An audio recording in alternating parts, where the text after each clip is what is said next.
Mantan Menko Polhukam Mahfud MD mengomentari pelaporan yang ditujukan kepada komika Panji Pragiwaksono.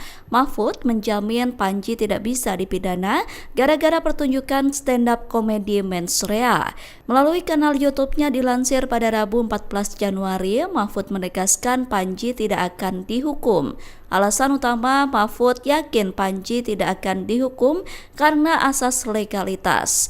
Pertunjukan Mensrea Panji dilakukan pada Desember 2025, sementara KUHP baru secara resmi baru berlaku mulai 2 Januari 2026.